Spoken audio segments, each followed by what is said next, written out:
সূরা আল আহকাফ। রহমান রহিম আল্লাহ তাআলার নামে। হামিম। আল্লাহ তাআলার কাছ থেকেই এ মহাগ্রন্থ আল কোরআনের অবতরণ, যিনি মহাপরাক্রমশালী ও প্রবল প্রজ্ঞাময়। আকাশমণ্ডলী ও জমিন এবং তাদের উভয়ের মাঝে যা কিছু রয়েছে, এর সব কিছু আমি একটি নির্ভুল লক্ষ্য ছাড়া সৃষ্টি করিনি, এবং এগুলো এক সুনির্দিষ্ট সময়ের জন্য পয়দা করেছি।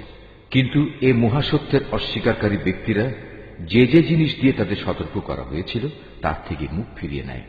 হে নবী, তুমি তাদের বলো, তোমরা কখনো কি ভেবে দেখেছ, আর যাদের তোমরা আল্লাহর পরিবর্তে ডাকছ, আমাকে একটু দেখাও তো, তারা এই জমিনের কোনো অংশ কি নিজেরা বানিয়েছে, অথবা এই আকাশমণ্ডলী বানানোর কাজে তাদের কি কোনো ভূমিকা আছে? এর আগের কেতাবপত্র কিংবা সে সূত্র ধরে চলে আসা জ্ঞানের অন্য কোনো অবশিষ্ট প্রমাণ যদি তোমাদের হাতে মজুদ থাকে, তাহলে তাও এনে আমার কাছে হাজির করো, যদি তোমরা সত্যবাদী হও। তার চাইতে বেশি বিভ্রান্ত আর কে হতে পারে, যে আল্লাহ তাআলাকে বাদ দিয়ে এমন কাউকে ডাকে যে কিয়ামত পর্যন্ত ডাকলেও তার ডাকে সাড়া দিতে পারবে না। তারা তো তাদের ভক্তদের ডাক থেকে সম্পূর্ণ বেখবর। যখন গোটা মানব জাতিকে জড়ো করা হবে, তখন এরা তাদের দুশমনে পরিণত হয়ে যাবে এবং এরা তাদের ইবাদতও সম্পূর্ণ অস্বীকার করবে।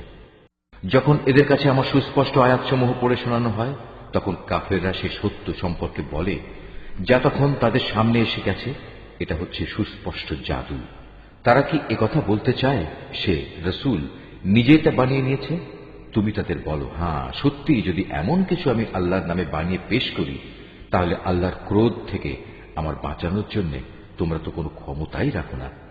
আল্লাহ তাআলা ভালো করে জানেন তোমরা এ ব্যাপারে কি কি কথা নিজেরা বানিয়ে বানিয়ে বলছো, এবং তোমাদের ও আমার মাঝে কে কথা বানাচ্ছে। এ কথা সাক্ষ্য দেওয়ার জন্য আমার ও তোমাদের মাঝে আল্লাহ তাআলাই যথেষ্ট। আল্লাহ তাআলা একান্ত ক্ষমাশীল ও পরম দয়ালু।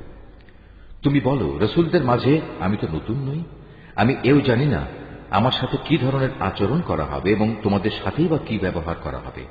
আমি শুধু সেটুকুরই অনুসরণ করি যেটুকু আমার কাছে ওহী করে পাঠানো হয়, আর আমি তোমাদের জন্য সতর্ককারী বই কিছুই নই। তুমি আরো বলো, তোমরা কি কখনো একথা ভেবে দেখেছ, এই মহাগ্রন্থটা যদি আল্লাহর কাছ থেকে নাজিল হয়ে থাকে এবং তোমরা তা অস্বীকার করো, তাহলে এর পরিণাম কি হবে?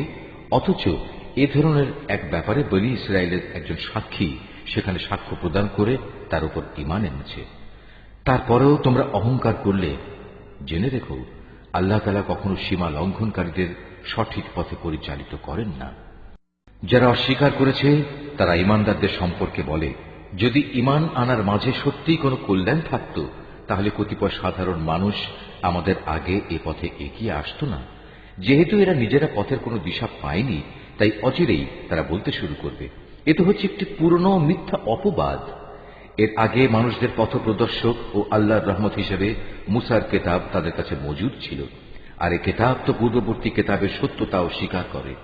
এটা এসেছে আরবি ভাষায়, যেন তা সীমা লঙ্ঘনকারীদের সাবধান করে দিতে এবং ন্যায় পরায়ণ ব্যক্তিদের সুসংবাদ দিতে পারে। যেসব মানুষ একথা বলে আল্লাহ তাআলাই হচ্ছেন আমাদের একমাত্র মালিক, অতঃপর তারা এর উপর অবিচল হয়ে দাঁড়িয়ে থাকে, তাদের জন্য নিঃসন্দেহে কোনো ভয় শঙ্কা নেই এবং তাদের কখনো উদ্বিগ্নও হতে হবে না। তারাই হবে জান্নাতের অধিকারী, সেখানে তারা চিরদিন থাকবে। এ হচ্ছে তাদের সেই কাজের পুরস্কার যা তারা দুনিয়ায় করে এসেছে। আমি মানুষকে আদেশ দিয়েছি সে যেন নিজের পিতামাতার সাথে ভালো ব্যবহার করে, কেননা তার মা তাকে অত্যন্ত কষ্ট করে পেটে ধারণ করেছে এবং অতি কষ্টে তাকে জন্ম দিয়েছে, এবং এভাবে তার গর্ভধারণকালে ও জন্মের পর তাকে দুধ পান করানোর দীর্ঘ 30টি মাস সময়, অতঃপর সে যৌবনে পরিণত বয়সের দ্বারে এসে হাজির হয় এবং একদিন সে 40 বছরে এসে উপনীত হয়। তখন সে বলে, হে আমার মালিক, এবার তুমি আমাকে সামর্থ্য দাও। তুমি আমার উপর শুরু থেকে যেসব অনুগ্রহ করে এসেছ এবং আমার পিতা মাতার উপর যে অনুগ্রহ তুমি করেছ, আমি যেন এর কৃতজ্ঞতা আদায় করতে পারি। সর্বোপরি আমি যেন এমন সব ভালো কাজ করতে পারি যার ফলে তুমি আমার উপর সন্তুষ্ট হবে। আমার সন্তান সন্ততিদের মাঝেও তুমি সংশোধন এনে দাও। অবশ্যই আমি তোমার দিকে ফিরে আসছি, আমি তো তোমার অনুগত বান্দাদেরই একজন। মূলত এরাই হচ্ছে সে মানুষ যারা দুনিয়ায় যেসব ভালো কাজ করে তা আমি যথাযথভাবে গ্রহণ করি, আর তাদের মন্দ কাজগুলো আমি উপেক্ষা করি। এরাই হবে সেদিন জান্নাতবাসীদের অন্তর্ভুক্ত। এদের কাছে প্রদত্ত আল্লাহর ওয়াদা যা সত্য প্রমাণিত হবে। তবে সে ব্যক্তির কথা আলাদা যে ব্যক্তি নিজ পিতা মাতাকে বলে, তোমাদের ধিক, তোমরা উভয়ে কি আমাকে এই বলে প্রতিশ্রুতি দিচ্ছ যে আমাকে কবর থেকে বের করে আনা হবে, অথচ আমার আগে বহু সম্প্রদায় গত হয়ে গেছে যাদের একজনকেও কবর থেকে বের করে আনা হয়নি। এ কথা শুনে পিতা মাতা উভয়েই আল্লাহর সাহায্য প্রার্থনা করে এবং সন্তানকে বলে, ও হে, তোমার দুর্ভোগ হোক, এখনো সময় আছে, আল্লাহ তাআলার উপর ঈমান আনো, আল্লাহর ওয়াদা অবশ্যই সত্য প্রমাণিত হবে। তারপরেও সে হতভাগা বলে, হ্যাঁ, তোমাদের এসব কথা তো অতীতকালের কিছু উপাখ্যান ছাড়া আর কিছুই নয়। এরাই হচ্ছে সেসব লোক যাদের উপর মানুষ ও জিনদের পূর্ববর্তী দলের মতো আল্লাহর শাস্তির বিধান অবধারিত হয়ে গেছে। এরা সবাই তাদের একই দলে সামিল হয়ে যাবে, আর এরা হচ্ছে ভীষণভাবে ক্ষতিগ্রস্ত। এই উভয় দলের প্রত্যেকের জন্যই তাদের নিজ নিজ কর্ম অনুযায়ী মান ও মর্যাদা রয়েছে। এভাবেই আল্লাহ তাআলা তাদের কাজের যথার্থ বিনিময় দেবেন, আর তাদের উপর কোন রকম অবিচার করা হবে না। যেদিন কাফেরদের জাহান্নামের জ্বলন্ত আগুনের সামনে এনে দাঁড় করানো হবে, তখন তাদের বলা হবে, তোমরা তো তোমাদের ভাগের যাবতীয় নিয়ামত দুনিয়াতেই বিনষ্ট করে এসেছ, এবং তোমাদের পার্থিব জীবনে সেসব নিয়ামত দিয়ে প্রচুর পরিমাণ ফায়দাও তোমরা হাসিল করে নিয়েছ। আজ তো তোমাদের জন্য রয়েছে এক চরম অপমানকর আযাব, আর তা হচ্ছে আল্লাহর জমিনে অন্যায়ভাবে ঔদ্ধত্য প্রকাশ করা এবং আল্লাহর সাথে তোমাদের বিদ্রোহমূলক কাজের শাস্তি। হে নবী, এদের তুমি আদ সম্প্রদায়ের এক ভাই হুদ নবীর কাহিনী শোনাও, যে আহকাফ উপত্যকার নিজ সম্প্রদায়ের লোকদের আল্লাহর আযাবের ভয় দেখাচ্ছিল। তার আগে পরেও আরো বহু সতর্ককারী নবী এসেছিল। তাদের মতো সেও বলেছিল, হে মানুষ, তোমরা এক আল্লাহ তাআলা ছাড়া আর কারো বন্দেগী করো না, আমি তোমাদের উপর একটি ভয়াবহ দিনের আযাবের আশঙ্কা করছি। এ কথা শুনে তারা বলল, আমাদের মাবুদদের বন্দেগী থেকে আমাদের ভিন্ন পথে চালিত করার জন্যই কি তুমি আমাদের কাছে এসেছ? যাও, যদি তুমি সত্যবাদী হয়ে থাকো তাহলে সেই আযাব নিয়ে এসো যার প্রতিশ্রুতি তুমি আমাদের দিচ্ছ।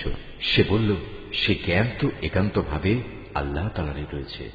আমি তো শুধু সে কথাটুকুই তোমাদের কাছে পৌঁছে দিতে চাই, ঠিক যেটুকু দিয়ে আমাকে পাঠানো হয়েছে।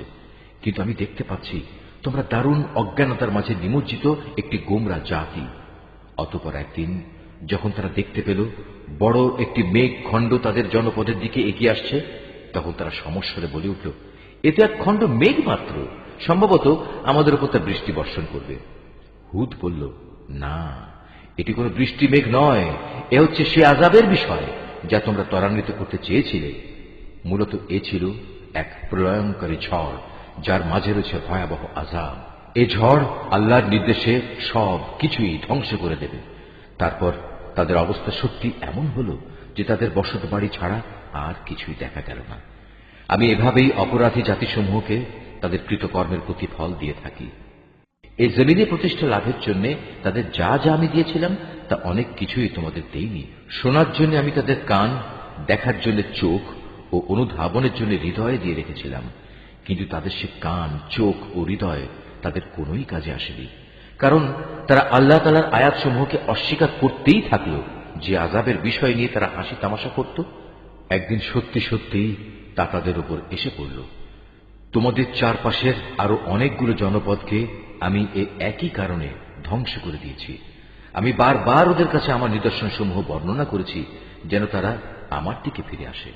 তারা কেন সেদিন তাদের সাহায্য করতে পারল না, যাদের তারা আল্লাহকে বাদ দিয়ে নৈকট্য হাসিলের জন্য মাবুদ বানিয়ে নিয়েছিল?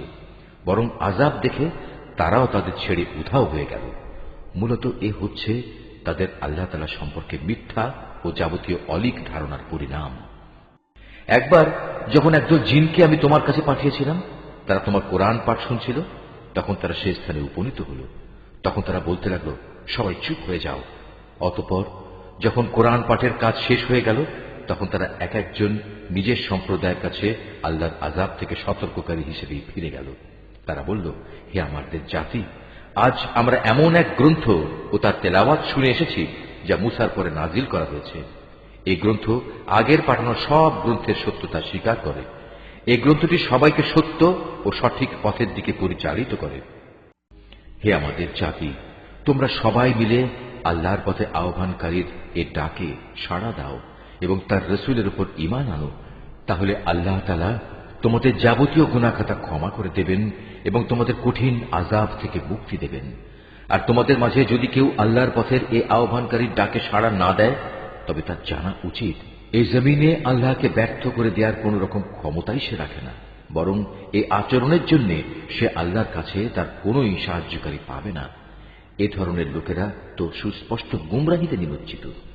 এই লোকগুলো কি এটা বুঝতে পারে না যে মহান আল্লাহ তাআলা আসমান সমূহ জমিন বানিয়েছেন এবং এ সব কিছু সৃষ্টি যাকে সামান্যতম ক্লান্ত করতে পারেনি? তিনি কি একবার মরে গেলে মানুষকে পুনরায় জীবন দান করতে সম্পূর্ণ সক্ষম নন? হ্যাঁ, অবশ্যই তিনি সব কিছুর উপর ক্ষমতাবান। সেসব কাফেরদের যখন জ্বলন্ত আগুনের সামনে দাঁড় করানো হবে, তখন তাদের বলা হবে, আমার এই প্রতিশ্রুতি কি সত্য ছিল? তারা বলবে, হ্যাঁ, আমাদের মালিকের শপথ, এটা অবশ্যই সত্য। অতঃপর তাদের বলা হবে, এবার তোমরা শাস্তি উপভোগ করো, এবং এ হচ্ছে সে আযাব যা তোমরা অস্বীকার করতে। হে নবী, তুমি ধৈর্য ধারণ করো, ঠিক যেমন করে ধৈর্য ধারণ করেছিল আমার দৃঢ় প্রতিষ্ঠিত সাহসী নবীরা। এই নির্বোধ ব্যক্তিদের ব্যাপারে তুমি কখনো তাড়াহুড়ো করো না। যেদিন সত্যিই তারা সেই আযাব নিজেদের সামনে দেখতে পাবে যার ওয়াদা তাদের কাছে করা হয়েছিল, তখন তাদের অবস্থা হবে এমন যেন দুনিয়ায় তারা দিনের সামান্য একটি মুহূর্ত সময় অতিবাহিত করে এসেছে। মূলত এটি একটি ঘোষণা মাত্র। এই ঘোষণা যারা প্রত্যাখ্যান করেছে তাদের ছাড়া আর কাউকে সেদিন ধ্বংস করা হবে না।